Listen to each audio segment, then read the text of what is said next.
पूरे देश में कोरोना की दूसरी लहर बेकाबू हो गई है। किसी को अस्पताल में बेड नहीं मिल रहा तो किसी को ऑक्सीजन नहीं मिल पा रही है। हालांकि इस विनाशकारी दौर में लोग कंधे से कंधा मिलाकर एक दूसरे की मदद कर रहे हैं। ऐसी ही मानवता की एक अनोखी मिसाल हमीरपुर में देखने को मिली है। हमीरपुर की रिमझिम इस्पात फैक्ट्री महज ₹1 में जरूरतमंदों को ऑक्सीजन उपलब्ध करा रही है। चौंक जाने वाली खबर है ना। जहां पूरे यूपी में ऑक्सीजन की मार हो रही है, वहीं एक फैक्ट्री सिर्फ ₹1 में ऑक्सीजन उपलब्ध करा रही है। इस फैक्ट्री में 24 घंटे में 1000 ऑक्सीजन सिलेंडर भरे जाते हैं।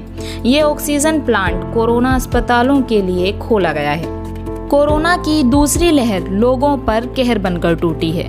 सभी जगह मौत का आंकड़ा बढ़ता जा रहा है। ऐसे में हमीरपुर के सुमेरपुर में स्थित रिमझिम इस्पात फैक्ट्री ने आम लोगों की परेशानी को देखते हुए अपने ऑक्सीजन प्लांट से महज ₹1 में ऑक्सीजन सिलेंडर रिफिल करने का बीड़ा उठाया है। हमीरपुर के ऑक्सीजन प्लांट ने सभी सरकारी गैर सरकारी अस्पतालों को महज ₹1 में ऑक्सीजन रिफिलिंग करने का ऐलान किया, जिसके बाद प्लांट में लगातार ऑक्सीजन रिफिलिंग के लिए गाड़ियां पहुंच रही हैं। फैक्ट्री प्रबंधन सरकारी अस्पतालों के साथ में प्राइवेट अस्पतालों को भी ₹1 में ऑक्सीजन रिफिल कर रहा है। अगर किसी व्यक्ति को अपने मरीज के लिए ऑक्सीजन की ज़रूरत है तो उसे भी फैक्ट्री की तरफ से ऑक्सीजन उपलब्ध कराई जा रही है। बस ऐसे व्यक्तियों को अपने मरीज का डिटेल और डॉक्टरों के द्वारा मरीज को ऑक्सीजन की ज़रूरत का कोई प्रमाण पत्र देना होगा। रिमझिम इस्पात फैक्ट्री के प्रबंधन का ये फैसला लोगों में चर्चा का विषय बना हुआ है।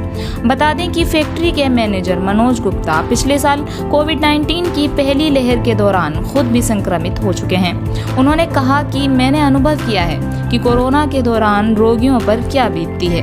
मेरे प्लांट में हर दिन 1000 ऑक्सीजन सिलेंडर रिफिल करने की क्षमता है।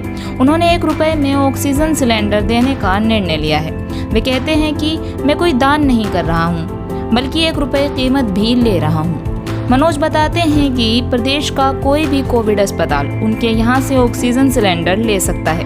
इसके लिए वे व्यक्तिगत तौर पर भी कोविड मरीजों को ऑक्सीजन सिलेंडर दे रहे हैं, लेकिन इसके लिए कोरोना मरीज का पर्चा और आधार कार्ड लाना जरूरी है।